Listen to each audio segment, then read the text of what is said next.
Good morning, Influence. And I'm Jane, and we are here together live. And you're not going to believe what's in my cup today. Straight up coffee.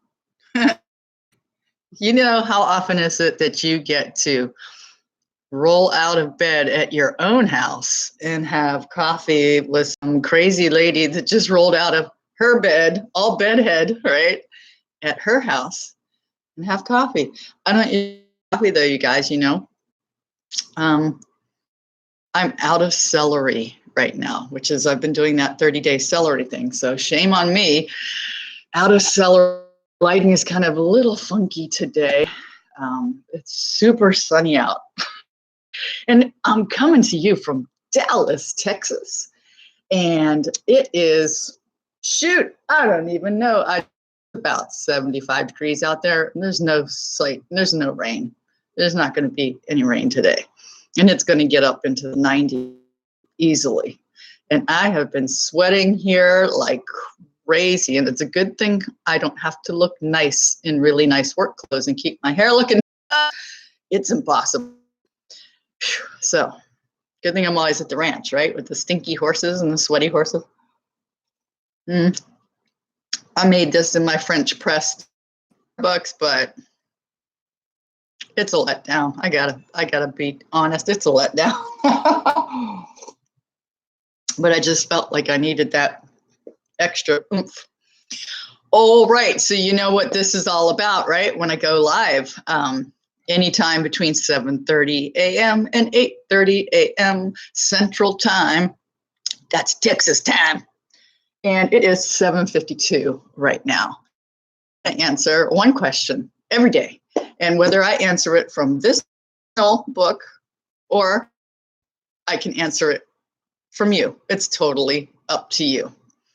So, if you happen to see this later when it's not, go ahead. If you have a question for me, just type it into the comments and I will see it. And I can use that question the next time live. And this is all about you guys just getting me. I'm in huge transition right now as I'm figuring out who the heck I am on social media and planning to package myself and to brand myself. And this is just all part of it. And not there yet, just so you know. Not there yet. But that's okay. This is all part of the process. And it's a very important part of the process. So I totally appreciate everybody that is out there supporting it. I really, really appreciate it. Stick with me. Things are going to change in a big fat way real soon. I am definitely getting closer to coming up with some really interesting products. Like shampoo? No, not like that. Stuff, well, it's a secret. I'll let you know when it's time. Okay? All right, so let's just get down to it. Get goes? I don't know. Get down, get down. All right, I'm going to read the question. Here we go. The question is, whose respect you earned? Whose respect have you earned? I would really hate to make an assumption on that, but I do have an answer. One that I know is a solid answer. I think there's one person on the planet that respects me. Two. There are two people. And there's probably a lot more, but you don't go around quizzing everybody that you know and say, hey, like, do you respect me? Because you know what's really interesting is that you can actually be in a relationship with somebody. Like, this just popped into my head. You can be in a relationship with somebody, and I don't just mean like a love relationship, just relationship, and they don't respect you, but you're still in the relationship with that person. That's like messed up. We do that all the time if you think about it. Like, don't you? Think about it. I think that's even a better question. Who are you in a relationship with that you know doesn't respect you? Come on, this book. I could be rewriting this book. I think I'm going to do that. I've got all the questions there. All I have to do is just go through each one and rewrite it, right? And make it a deeper question. So I'm to the real question. Who do I know respects me? Well, this is exciting. I know that my middle daughter respects me. And it wasn't always that way. And actually, it's not that way with all of my kids. And you might be able to relate. Kids ideas about their reality of how they've grown up, which, hey, I mean, it's their reality. What are you going to do about it?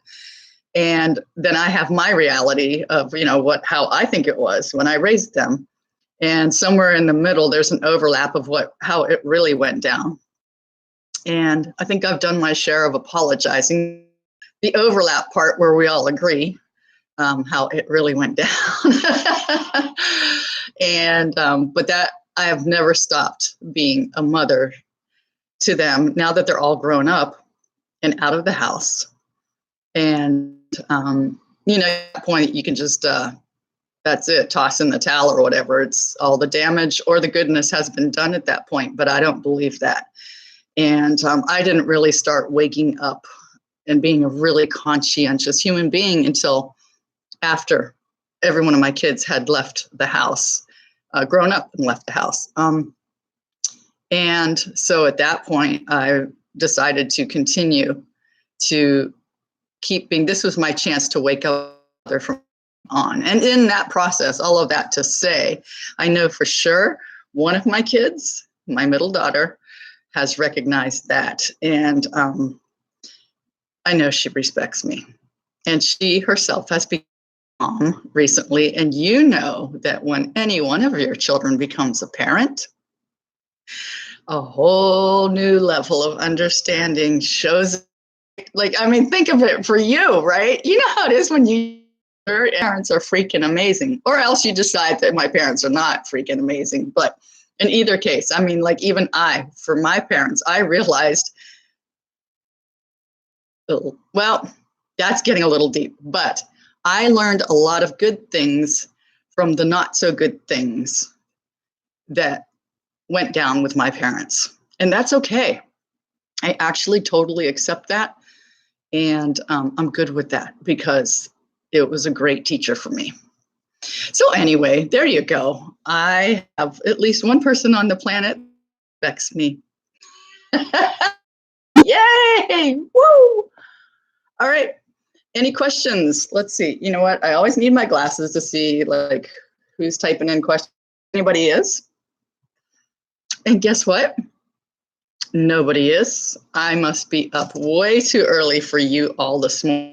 That's okay. Just be sure to go ahead and type in your questions below and I will answer them. Okie dokie. Have a day. Thanks for joining. Bye for now.